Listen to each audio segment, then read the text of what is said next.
It's a special impromptu after-league competition where our junior bowlers are competing for prizes. Johnny, tell them what they're playing for. It's a free entry into the Bowlapalooza Ball Demo Day, sponsored by McCorvey's Bowling World Pro Shop, October 15th at Brunswick Zone Roswell, featuring the latest equipment from Ebonite International, 8 different balls, 3 styles of wrist supports, and the new Hammer bowling shoes. 7 of our junior bowlers are competing for 3 entries into the Ball Demo Day. They'll bowl 3 games. At the end of the first game, the low man will be unceremoniously thrown off the island, reducing the field to 6.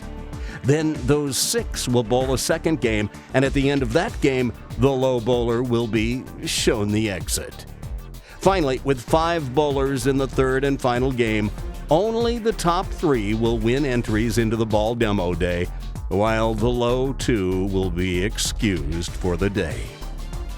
Let's meet our 7 bowlers who began the competition.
Our players are bowling on the WTBA Soul pattern, 39 feet.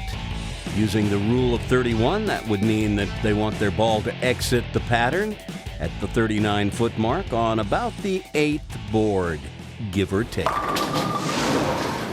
And here's Brandon in the 10th frame. Safely exempt from the crossing over for a strike. Logan on the right lane, finishing out his 9th frame. He left a 6-pin and covers it. Logan, who began his game with a 5-bagger, is safely out in front of the pack. Again, our competition calls for avoiding last place. The low man is eliminated. Here is Brandon with another strike in the 10th, and Jack here on the right lane has struggled this game, but to his credit, he is a much lower average bowler than the rest of our competitors here, and I think it's pretty nervy of him to give this a go, and I think it was the right move. You don't have to win. All you have to do is not finish last, although he has struggled this game. And finishes with an open for an even 100, and it appears that that is not going to be enough to continue. But he stepped up to the plate and gave it a shot, so kudos to Jack for that. As we just saw Mikey carry a light hit on the left lane for a strike in the 10th. Here's Dominic.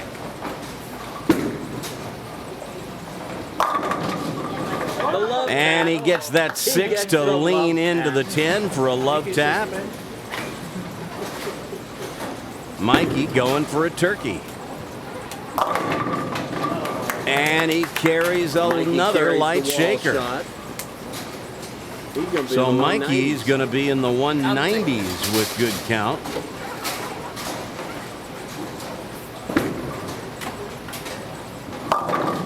And the second ball in the 10th for Dominic misses the head pin to the right, and he leaves the 1-2-8. Mikey's fill ball. Got to get up. Oh! And he short counts it 89. for a 189. Still a good game. And there's Dominic's spare for a 136. Way to go, Dominic. All of these players are safely on to the next game as we watch Logan here. And that ball drifts high, and he leaves the 3-6-9-10. A very choppable spare. Kara in the 10th. This one's wide. And she leaves the 1-2-4. Leave it on that. Well, that may have just been a little mental lapse. Logan knew that he was safely on to game 2, so he may have just been trying something different, or, well, who knows. Either way, it doesn't matter. He's going to be continuing. And Kara with that spare in the 10th. Possible 133 with a strike on the fill ball.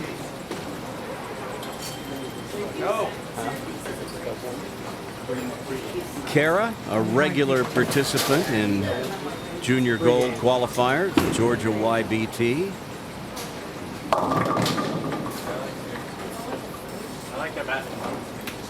Finishes with a 129, and I suspect it's going to take a little more than that as we go along. Yeah, I think so. Nolan with that crooked elbow delivery. Comes up high, leaving the 6-10. We're going to have a little And looks like Nolan has gone to the bag for another ball to shoot the corner pins. And look out, this one is in the channel. So Nolan finishes with a 123, so it's Jack who is done for the day. So we have to say goodbye to Jack. We skip ahead and pick up the action in the second game as our players are beginning the 9th frame. 3 of our 6 players are within 8 pins of the last spot, and 5 of the 6 are within 2 marks of that final spot with 2 frames to play. Remember, the low bowler will be eliminated heading into the final game. But at this point, that could be any one of our bowlers. And here's Brandon throwing his first ball in the 9th, and this one fails to get up to the head pin. And he leaves the 1-2-8. Dominic working on a double.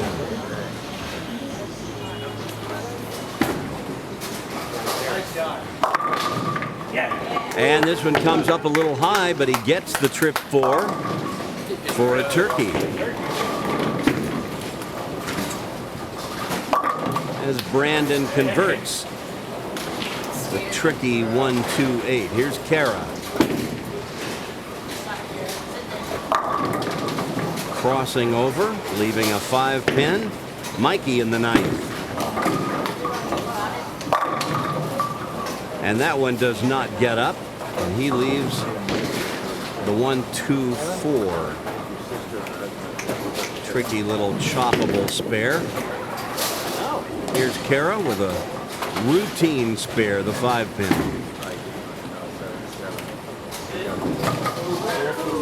She makes it interesting,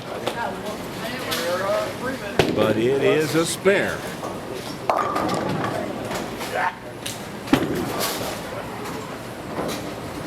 And Mikey takes care of the 1-2-4, no problem.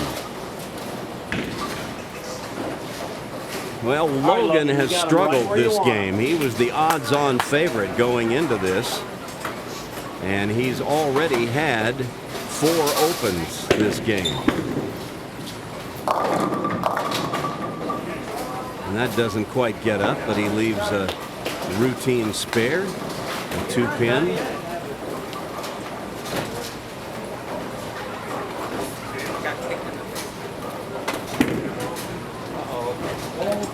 My goodness. Well, that was unexpected. I don't think I've ever seen Logan miss a 2-pin. Could have an upset. But now he is in real trouble. He's going to definitely need somebody to mess up here in the closing frames to give him an opening. Dominic working on 3 in a row. His first ball in the 10th comes up light, and he says he grabbed the wrong ball. Well, might explain why it didn't get up to the pocket.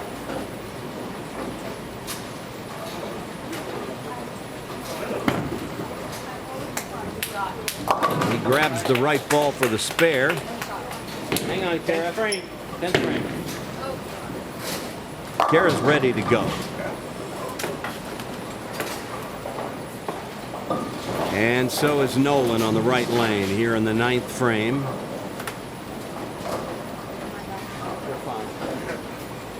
He needs a mark to stay safely ahead of Logan here.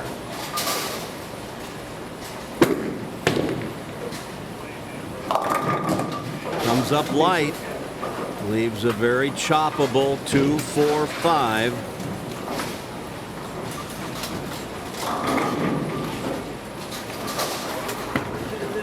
Dominic finishing out. Oh, and he short counts it, leaving the 1, 2, 6, 7, 10. 5 count for 176 as Nolan converts his spare. So here's Kara.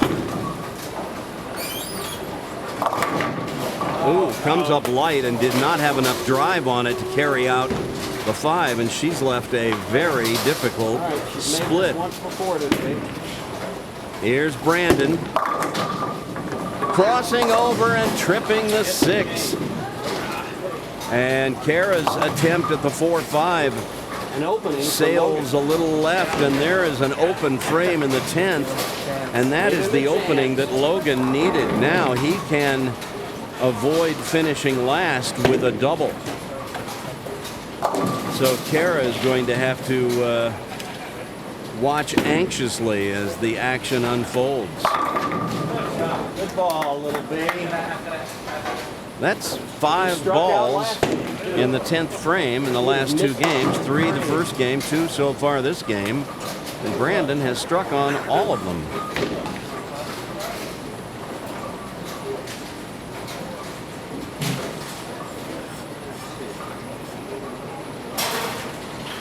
Can he make it 6 for 6?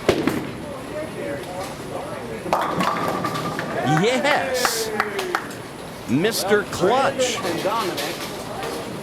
And so Brandon finishes with a 177. Dominic in with a 176. They are safe. Kara finishing with a 144 will be a very interested spectator the rest of the way.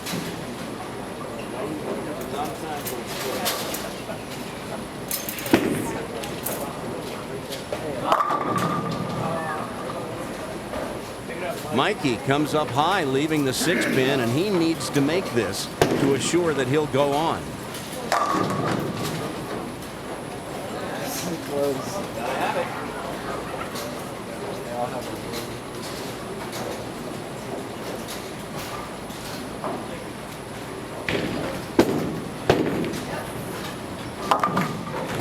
And there's a spare for Mikey.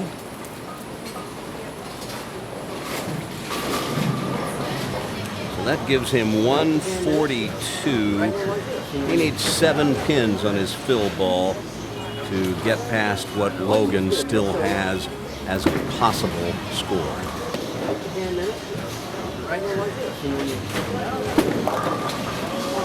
Look out. All right, that's 9. That'll give him 151. So Mikey is safely on to the next game. Logan right now needs a double. He needs a double and 7.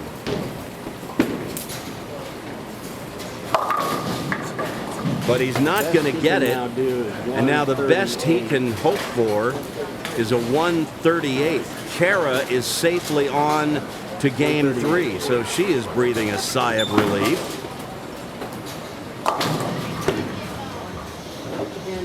So Logan spares in the 10th to keep his faint hopes alive.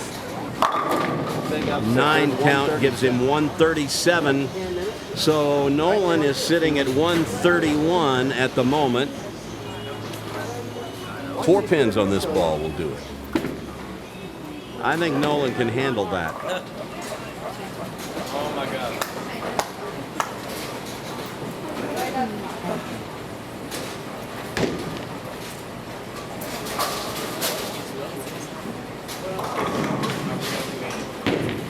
Not see any moat balls here, Nolan.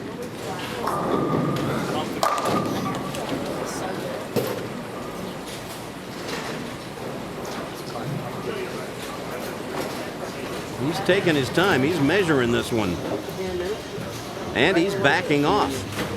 Now listen, that may sound crazy since Nolan just needs 4 pins, but Nolan has not stayed after league and bowled in these competitions with these kids so far, so this is a pretty big deal to him. There's a winner. But I'll tell you what, you couldn't throw it any better. As he goes to his knees. Well, you know what? That just tells me this meant something to him. I like that.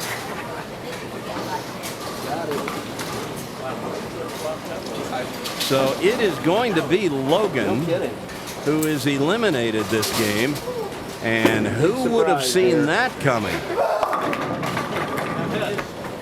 Wow.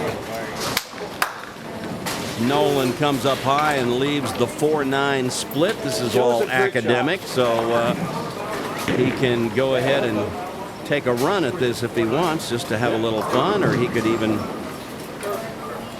throw one at the pocket to try a different line, but he gets 9 out for 160, so we have to say goodbye to Logan. Who would have thought that? Wow, big upset. We'll get to the third and decisive game, but first, it's time for our bowling tip of the week. And this week, the subject is a little something that came up during the third game, and it has to do with the foul line. One of our players stepped on the gutter cap that covers the underground ball return while his ball was still on the lane. And while this didn't trigger the foul light, it is a foul. Let's go to the USBC rule book for the definition of a foul. Rule 5A states, a foul occurs when a part of the player's body encroaches on or goes beyond the foul line and touches any part of the lane, equipment, or building during or after a delivery. A ball is in play after a delivery until the same or another player is on the approach in position to make a succeeding delivery. Note, the foul line is of infinite length and includes walls, floors, posts, and ball returns. It's kind of like the goal line in a football game. It goes all the way around the world.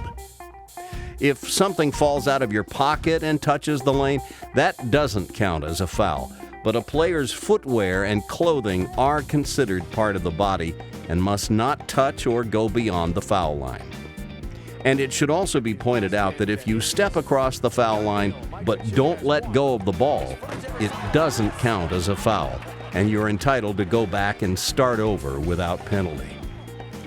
In the instance that occurred during our third game, one of our players caught their balance at the foul line by stepping on the gutter cap and having their foot go beyond the imaginary line that extends between lanes.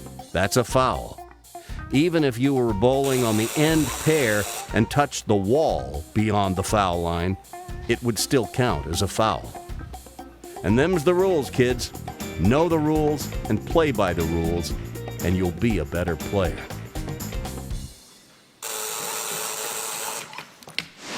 All right, we're skipping ahead to the 10th frame to pick up the action here in the third game. And except for Dominic, who's fallen 35 pins behind the leader, the other 4 players are all very much in contention as they're bunched within 10 pins of one another. But those 4 players are vying for just 3 entries into the ball demo day, and something's got to give. Like in most matches, this 10th frame is no time to make a mistake. Brandon is the only one who's already thrown a ball in the 10th, and he kept his string alive of only throwing strikes in the 10th frame all 3 games thus far. Dominic is up on the right lane and is finishing out his game.